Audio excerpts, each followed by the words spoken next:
অনেক দিন পর আবারও দেখা মূল্য সেই আমাদের যশোরের লেডি বাইকার স্বপ্না আপুর সাথে। অতঃপর কি হয় সম্পূর্ণ ভিডিওটা দেখতে থাকুন। স্বপ্নের বাইক, আমাদের যশোরের সেই ভাইরাল বাইক MT-15 বাইকটা কার আপনারা অনেকেই জানেন, অনেকেই জানেন না। এটা হচ্ছে আমাদের যশোরের লেডি বাইকার স্বপ্না আপু। আমরাও মানুষ পেজের ওনার, তারই বাইকটার মেনটেন্যান্স সার্ভিসের টুকটাক কাজ করতে হবে। তো আপনারা সম্পূর্ণ ভিডিওটা দেখবেন।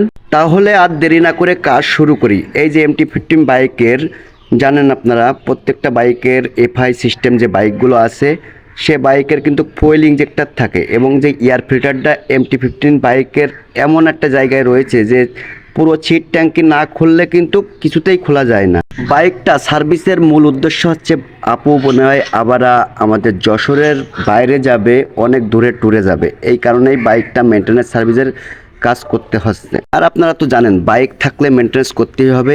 এখন কিন্তু ফুয়েল ইঞ্জেক্টর খোলা হচ্ছে, ফুয়েল ইঞ্জেক্টর সিস্টেম বাইক কিন্তু ফুয়েল ইঞ্জেক্টর অবশ্যই অস করতে হবে FI মেশিন দিয়ে, তাছাড়া কিন্তু বাইকের পারফরমেন্স কখনো ঠিক থাকবে না। বাইকটা চালানোর সময় অনেক সময় দম দেয়, রোডে অনেক সময় পিক আপের ডিস্টার্ব দেয়, এই কারণেই এই কাজগুলো করে অবশ্যই ট্যুরে যাওয়া উচিত।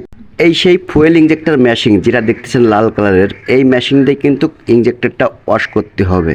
আমাদের যশোরের লেডি বাইকার স্বপ্না আপুর বাইকের কাজ করাও কিন্তু একটা কপাল।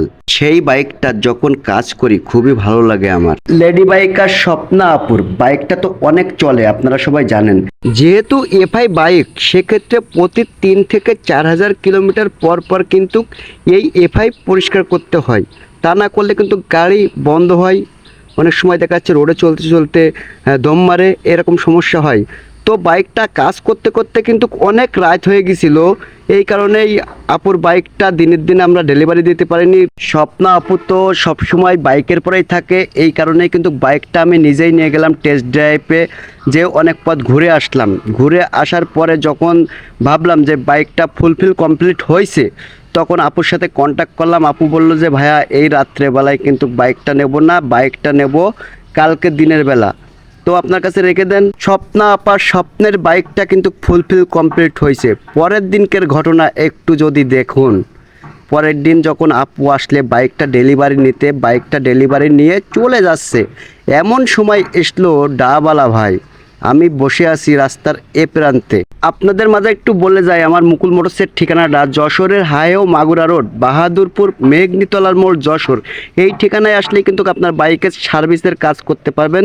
অবশ্যই যদি কেউ যোগাযোগ করতে চান, ফোন নাম্বার পেজে দেয়াই আছে, একটু লক্ষ্য করলেই ফোন নাম্বার পেয়ে যাবেন। রাস্তার এক পাশে বসে বসে ভাবছি যদি একটু যে আপুর কাছে একটা ডাব চাই তাহলে তো খাইতে পারবো। যে দেখি যে ডাবওয়ালা ভাই বাম হাত দিয়ে যেভাবে ডাব কাটতেছে অসাধারণ, মানে ডান হাত দিয়ে ডাব ধরে রাখছে, বাম হাত দিয়ে সুন্দর সুন্দর করে টুকটুক করে কেটে কেটে আপুর হাতে দিচ্ছে।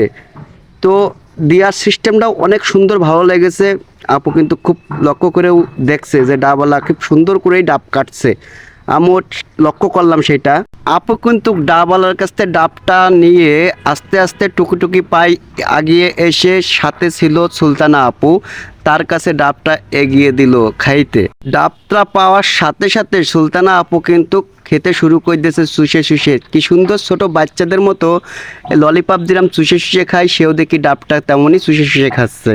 আপু ডাবওয়ালা ভাইয়ের কাছে আবারও আগিয়ে গেল যে আপনার এতে কত পিস ডাব আছে, সব কয় পিস যদি ডাব আমি নিই একসাথে কত টাকা নেবেন, এভাবে কথা বলা বলি করতেছে। আমি এবার দূরে দাঁড়ায় পড়ে লক্ষ্য করে দেখতেছি, শুনতেছি, কিন্তু হয়তো দামে দরে পটিনি। তারপরে কি করলো, আমার জন্য একটা ডাব অর্ডার দিল আপু, যে ভাই আপনি ডাব খাবেন জিজ্ঞাসা করলো মাঝে এক সময়। আমি বললাম জি আপু খাবো। তো আমাদের সবার ডাব খাওয়া শেষ, আপুরা দূরে কোথায় যাবে আমাদের কাছ থেকে বিদায় নিচ্ছে অলরেডি, আপনারা দেখতেই পেতেছেন। সবাই আপুদের জন্য দোয়া করবেন, যেহেতু বাইকের পরে থাকে তাদের সুস্থ কামনা করি এবং সবাই তাদের জন্য দোয়া করি। সেহেতু বাইকার রোডেই চলে, বাইক নিয়েই রোডে থাকে। তো আল্লাহ হাফেজ, সবাই ভালো থাকুন, সুস্থ থাকুন।